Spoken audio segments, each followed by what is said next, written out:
ɗum bandiraɓe hettiyankoɓe heeɓiyankoɓe Ayaw Pindi TV bisimilla moon e ruɓɓindu jangguel moɗon weltare min dañi huccide moon oɗo subaka altine hande ko wiɗon tan yo Allah waɗanen jaam goto foof salminama e inde kono manama e jettoɗe serenɓe men jejjita kaylal gotol calminama jurama berta juuɗe ñaga duwaw yuppo e Sénégal e aduna foof hawɗo goto saw hollude caggal jaam dumo e nder leydi meɗen Sénégal ɗum noon subaka foof on mbayri no yiide Baba Moussa Niang ko janoɗo vacance no vacance uji ma France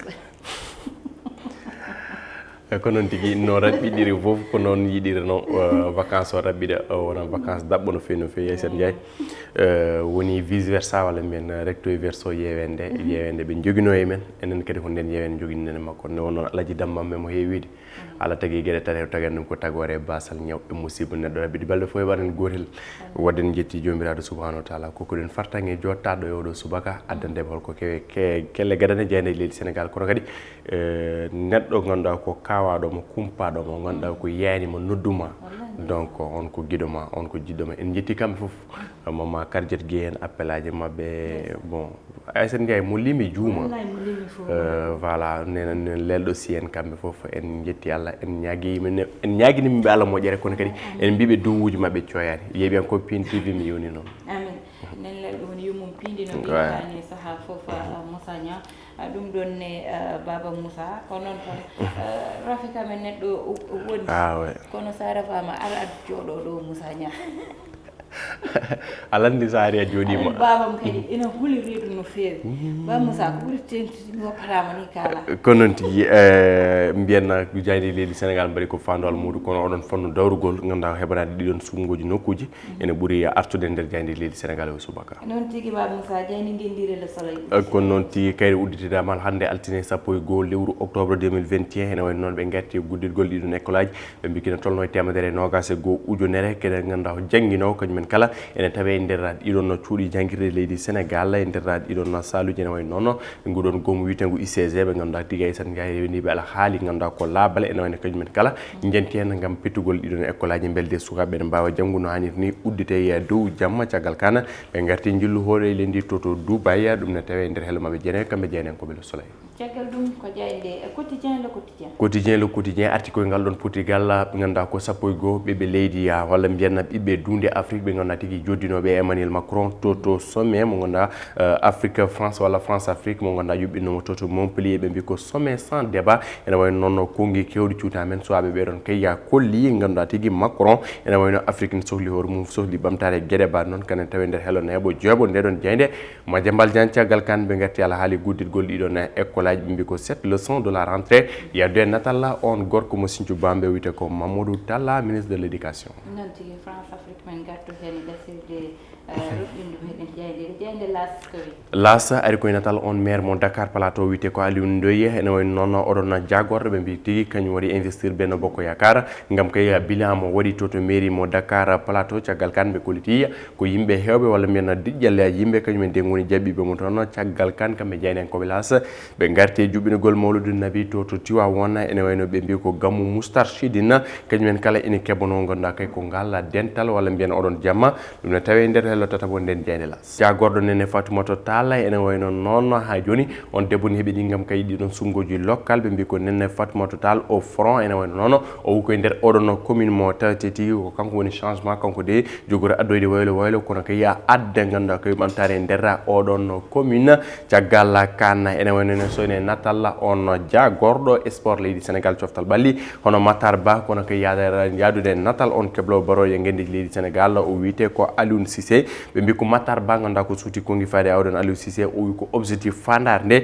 ko wadde qualifié coupe du monde kono kay gagnade on coupe d'Afrique des nations ala goɗɗum ko Aliou Cissé santa sona ɗiɗon gueɗe ɗiɗi caggal kana Aissata Ndiaye e wiide jeynenkoɓe les échos hooreji leydi Macky Sall hokki barode leydi men Sénégal kamɓe kala passeport diplomatique gam kayya ganduɗa ko webnude yaaha gara mabɓe tarati koye ɗiɗon sumgoji local ganduɗa ko 2021 2022 jaafa ɗon janvier 2022 jogori wonde ɓe mbi ko le mburu ak sowa en train de pourrir à Thiès hakkunde ganduɗa ko ɓeɗo rewmiste apériste ganduɗa kayya ko caɗele tigui tawate hakkude mumen kono deya ɓe mbi ko guerre woni hakkude mabɓe kono hoorejo leydi Macky Sall kañum de foti arde régla oɗon walla mbiyeɗen noon caɗele yadde natal Idrissa Seck namal Kadior e kanko lamtoro Bourguédé caggal kan Ibrahima Ba mo rewmi wi ko ganduɗa ko kamɓe tan de mbawi dartinde ɗeɗon gueɗe kono kamɓe mbawi artude hen beelede ɗeɗon caɗele fof guiwa caggal kan jeynankoɓe vox populi joɗima e William Bourdon ganduɗa kayya waɗi lancé alerte ɗum tawi nder helotatamo nden jayde vox pop e natal on meɗɗo wonde hoorejo jagorɗo leydi Sénégal le premier ministre kono kayya on gorko mo gonda tigui o yenoma takko hoore leydi Macky Sall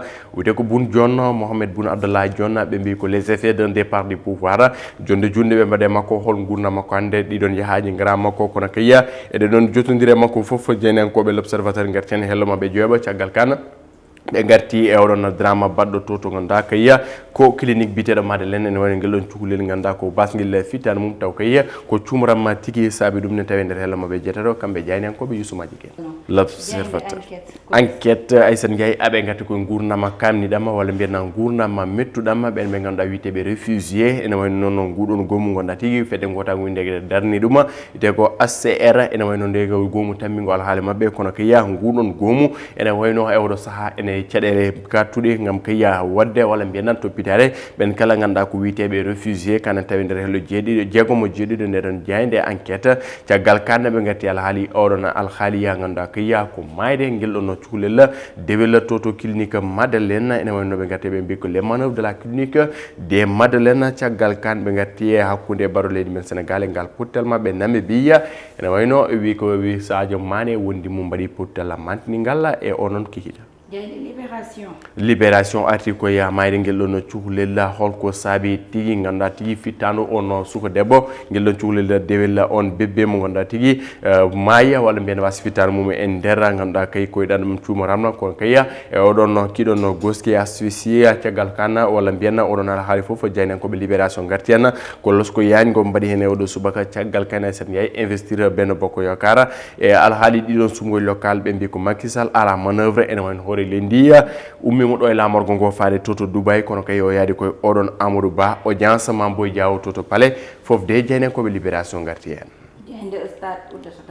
stade ɓe mbi ko heddi ko toɓɓe tati gam kayya barode leydi men Sénégal jettongal ɗon dawal barrage alhaaliya ganduɗa kayya ko coupe du monde qualification coupe du monde 2022 poɗɗo yuɓine toto Qatar ene wayno soɓe lappi Namibia Aissata Ndiaye ngal puttal tan heddiniɓe soɓe keeɓi ɗiɗon 3 points ene wayno barode leydi men Sénégal ma jaɓano oɗon phase de barrage caggal ɗum ɗon ko yaade guel ɗon kawguel jeeyede tigui e ganduɗa ko yiya ɗeɗon leyɗele fodɓe tigui fondirde oɗon coupe des nations mbiyen Aliou Cissé coupe du monde mbiyen Aliou Cissé ɗon yettini fandare mum caggal kanen so ene natal Neymar Junior o wi ko coupe du monde jogoro arde 2022 ene wayno o woni wattanma ko coupe du monde e nder ganduɗa ko carrière makko footballistique ɗum woni ko tawete nder jande stade ɗum rendi woni ko tawete nder jande leydi Sénégal e oɗo subaka altine non tigui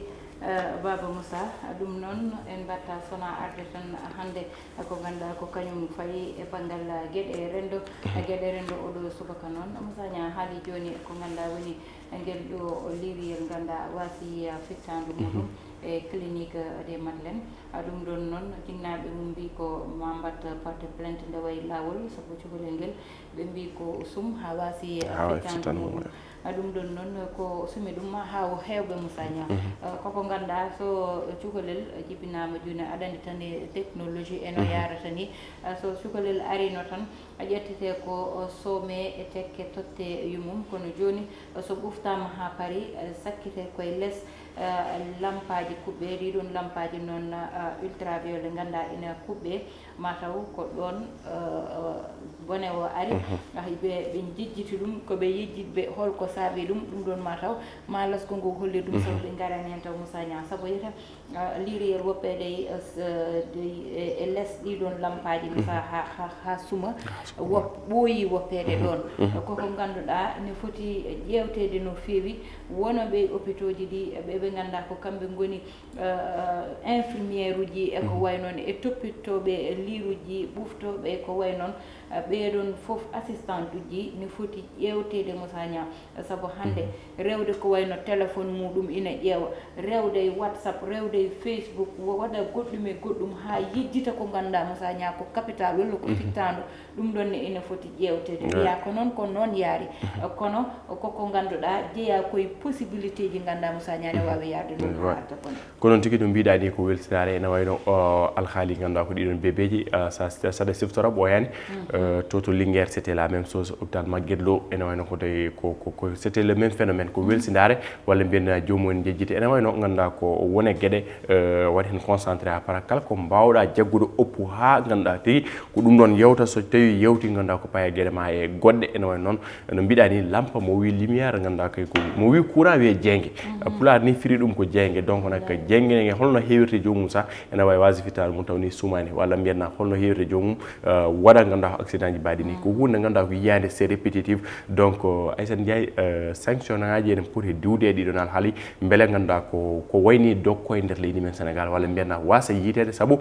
nena fuɗɗo fakidde walla mbiyen nen fuɗɗo hewde noon tigui Baba Moussa a banggal gongal ngal ko France Afrique saabu ƴewtindama président France hucciti yoga hen e sukaɓe Afrique yewtide moɓe ina jeeya hen leydi meɗen leydi Mali leyɗele goɗɗe Côte d'Ivoire ko way noon sukaɓe mumen kuccita e makko gam arde e yoga hen e caɗele Afrique e kadi hakkude moɓɓe e France kono noon Moussa Niang ƴewtinda hen ko konguɗi ɗi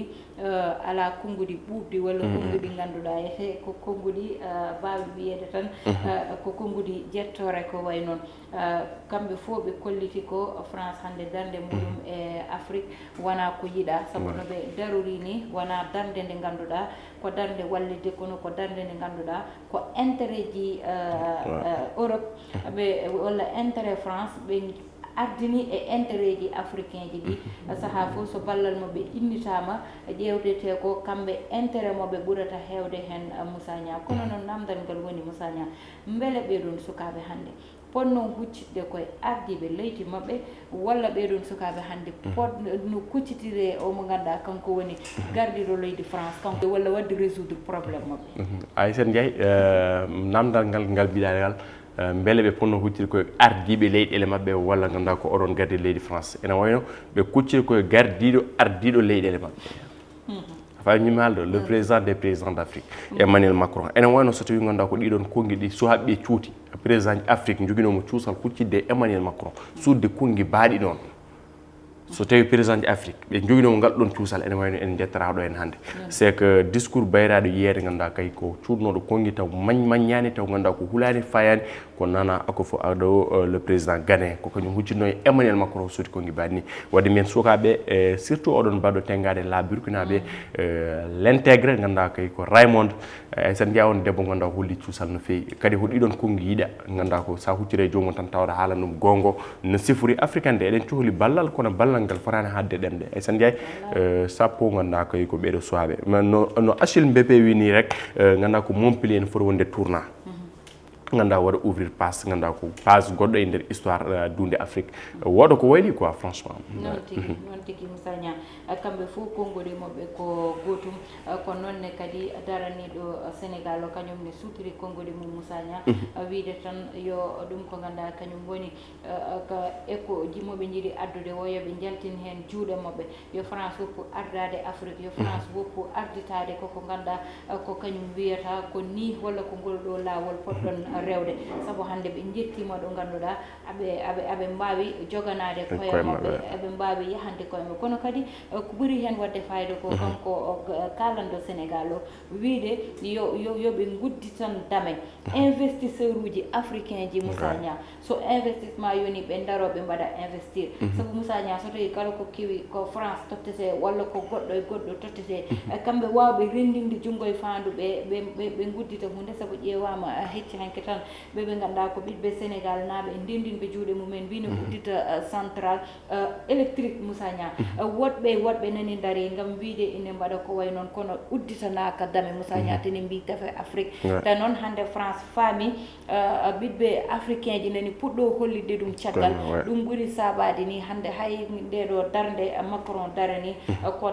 darde nde ganduɗa yiide intérêt ji makko walla intérêt ji France hande e ɓiɓɓe Afrique nani kolla ɗum caggal o daro ngam yidde noddide ɓen e yidde dañcude ɓen sabu noon ina anda gandal nani e Afrique gandal nani e Afrique ganduɗa kadi ko ay ko kewno hanki o colonisation ganduɗa ko impérialisme e gueɗe bar noon ko néocolonialisme e foof wanno ay sen jeeyi jeunesse hankadi africaine wi ñet